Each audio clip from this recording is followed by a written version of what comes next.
Hello YouTube.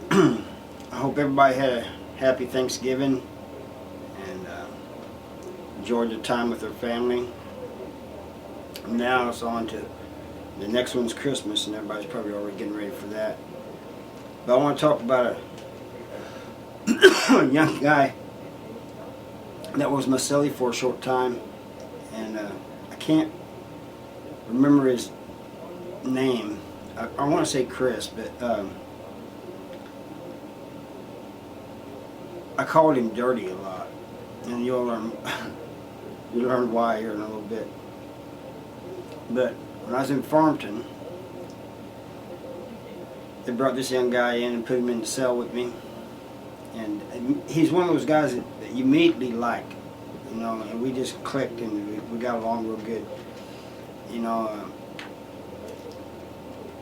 We weren't as close as Kevin and I, but we became real good friends and good cellies. And he was he stole IROCs. That's what he did, IROC cars. But what he was in there for was he burglarized his girlfriend's house, parents' house, you know, and took their safe. And so he was writing his girlfriend and telling her to say good things about him at the parole board, and she just said she was going to tell the truth. And so then he threatened her. I didn't know this. He wrote this letter telling her she better. I said, man, you shouldn't have. When he told me what he'd done, I said, you shouldn't have done that. She's going to bring that up at the parole hearing. He goes, no, she won't. That's my girlfriend. Well, she brought it up at the parole hearing. He brought the letter that he wrote her and everything. At that time, he and I worked in the kitchen, and same shift and everything. So it's one of those things where you kind of get tired of seeing him. But he was, we got along so good, it wasn't too big of a deal, you know. But one day, during the break down there, we're sitting at a table, and we get to giving each other a hard time. You know, he's telling me, I got to sleep with one eye open, you know, you're in here for murder. I said, I got to sleep with one eye open. You might rob me blind. And so we're just laughing and joking about that, and this guy comes up, creepy looking dude, and there was a guard had walked up and was kind of laughing and listening to us, you know, give each other shit. And this guy comes up, and my celly turns and looks at him and says, something you want, dude? He goes, neither one of you can be trusted. He goes, he killed somebody and you robbed people. I didn't do nothing to hurt anybody. And so my celly says, well, what are you in here for? And he says, I did nothing but get charged with a sex on a minor, on a little kid. He goes, I don't even know why that's against the law. Well, my celly jumps up, I jumped up too. The female officer standing there kind of covered her mouth like, I can't believe he said that.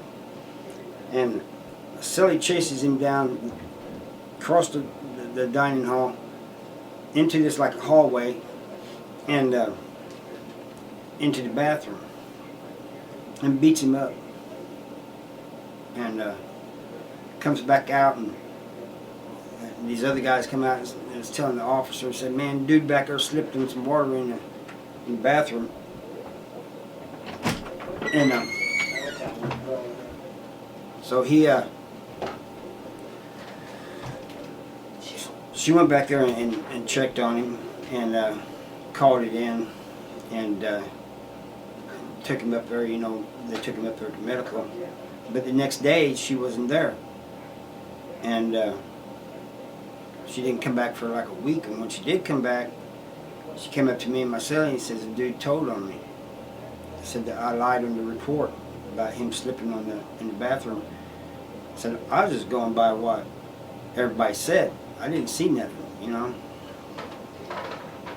And I said, but I just want to let you guys know he's a rat. Anyway, another thing that before I get into this, let me talk about the name Dirty. He got into it with a guy and called the dude into the cell. I stood outside the cell, make sure none of the other guy's partners ran in on him, you know, and so that people will know that I'm not in there helping him. So I was standing outside the cell, and just kind of keeping bust, you know, and afterwards, you know, after it was over with and everything, we get talking, and he goes, man, you're my dirty, man. I said, you're what? And he goes, you're my dirty, man. I said, I ain't nobody's dirty. He goes, I mean that in a good way, you know. And so I said, oh, so that's like me saying, hey, dog, or hey, you're my road dog, huh? He goes, what? I said, so we're road dogs, right? And riding till the wheels fall off. And he goes, yeah, I guess. He goes, I've never heard it like that. He said, we always say dirty. And anyway, he could draw real good. Real good. And he decided he wanted to do some tattooing. Somebody helped him make a gun. The first thing he did was tattooed on himself. And I could tell he was going too deep. I said, I think you're going too deep, you know. You can't... I mean, he was like burying a needle in his thigh. So I said, man, hold on, man. So I went and got a guy I knew was a tattoo artist. I said, man, the dude's doing something wrong. I'm not sure. I said, I think he's going too deep. Can you just kind of give him a pointer? So he came down there and he goes, yeah, dude, you're going too deep. And so he kind of showed him how to do it. He eventually became a real good tattoo artist. I want to back up a little bit to right before that, where he beat the guy up in the kitchen. I guess it was like 3 weeks before that. Same thing, we're sitting there giving each other shit, and we're just talking, really. And this other dude come up, and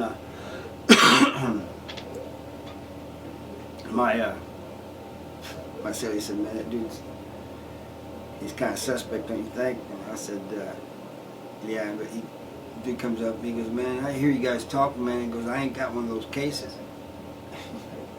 I said, you know, he's a young dude, he really didn't care, right? He told the dude, he said, man, well, sit down in here and tell us what you are in here for. And so the dude sat down in there and he goes, I'm in here for attempted burglary. And so he said, oh yeah?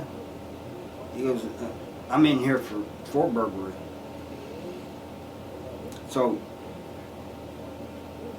my celly tells him a story about how he got caught and everything and what he done. And he goes, what about you? And he goes,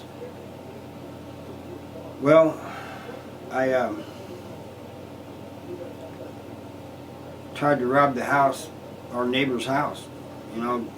He goes, well, went in through the window. The owner was standing there with a gun. He met me there with a gun, and we're like, no shit, really? He goes, yeah, he's a cop. So my son, said, you tried to burglarize a cop's house? And he goes, well, yeah. He goes, my dad's a cop. We're like, what? He goes, yeah, my dad's a cop. Our neighbor was a cop. Said that whole street we lived on had a lot of cops on it that lived there. And I said, he was just staring at him. He goes, man, you're stupid, dude.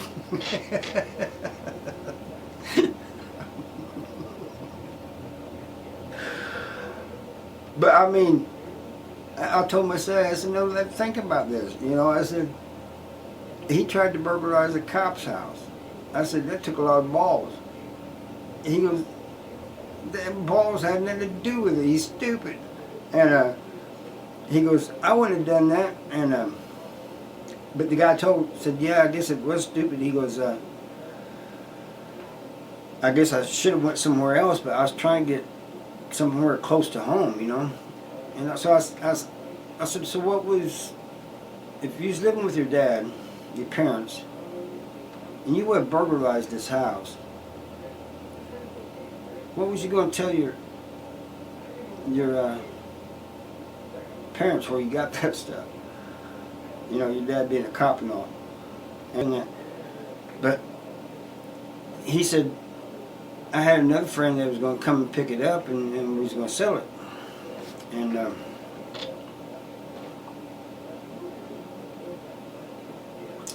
my celly, he said, man, it's got to be the dumbest thing I've ever heard.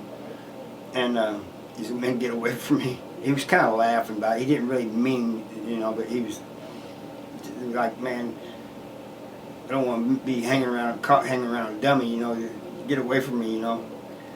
But anyway, after all that, I didn't see him for a long time because I ended up getting a number 3, which is dangerous contraband. I got sent to Potosi. When I got to Bowling Green, there's Dirty. And you know, he's from where he sounded, he was doing real good with the tattooing and everything, you know, and he had all kinds of business and stuff, so, you know, I was happy for him. But I kind of miss that dude, man. He was funny to be around. One of those type of people that always makes you laugh, you know. So anyway, that's all I got for you today, and see you next time. Bye.